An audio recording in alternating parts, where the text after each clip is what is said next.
Jeremy Konyndyk joins me now. He's president of Refugees International, also a former director of USAID's Office of U.S. Foreign Disaster Assistance. Thanks so much for joining. Thank you. I wonder, this must be particularly frustrating for you, because I imagine in previous times the USAID would be mobilizing teams right now. They might already be on the ground in Myanmar to distribute aid. What role will the U.S. have, if any, to help deliver aid to those in need after this quake? It's not clear what, if anything, the U.S. government is in a position to do. All of the tools that the U.S. government would normally use have been systematically dismantled over the past 2 months by Trump and by DOGE. So the staff who would deploy on these missions have been pushed out the door. The staff who supported and backstopped those missions, the logistical support, they have all been pushed out the door. And just today, ironically, all of the remaining personnel working for USAID got termination notices and were asked to leave the building by 1 p.m. So the very team, the kind of rump remaining team that was trying to at least mobilize some small assistance, they too were pushed out the door, even as their work was ongoing. What country, what organizations, if anyone or anything, can fill the gap left by USAID? There's really no one who can fill what the U.S. did. The U.S. is the wealthiest and most powerful country in the world, and this government has decided that we should nonetheless stop helping some of the world's poorest and most vulnerable people. Yeah. There's no one who can step in to fill that gap. You can be sure that China will capitalize on some of it, particularly in an event like this, which is in their backyard.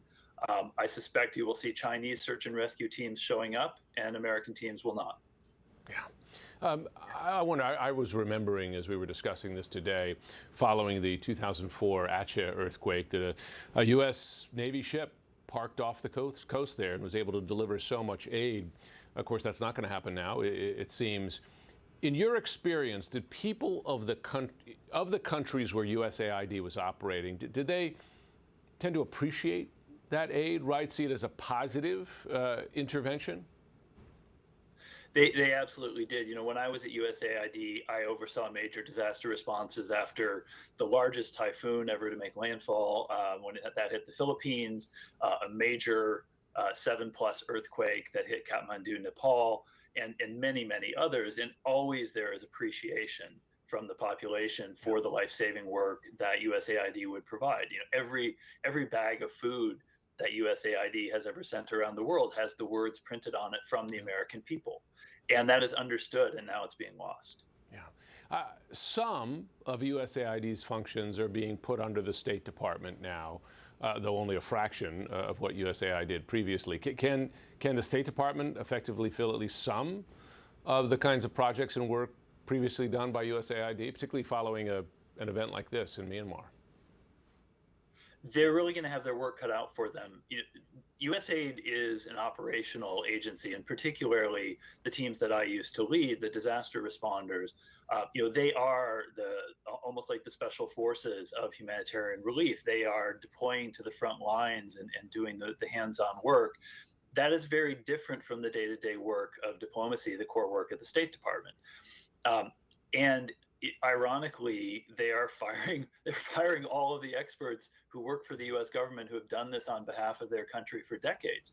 So rather than taking those capacities and moving them over to the State Department, they're completely burning them to the ground at USAID and then forcing the State Department to start from scratch. For a department that's supposedly about efficiency, that is not very efficient. Yeah, you're getting rid of so much experience, right, and knowledge. Before we go, I just wonder, and I can see it in your voice and in your face, but what does the closure mean to the people who worked there for so many years and now been forced out? It is a brutal insult and an appalling abuse of people who have dedicated their entire lives to serving their country. As someone who's been in humanitarian response my entire career, there is really something unique and special about being able to help the world on behalf of your country and on behalf of your fellow Americans. And it is a slap in the face to people who have really put themselves at great risk over the years to do that, deploying into dangerous situations, for them to be forced out like this. Well, Jeremy Konyndyk, we appreciate the work you and your colleagues have done. Thanks so much for joining. Thank you. Thank you.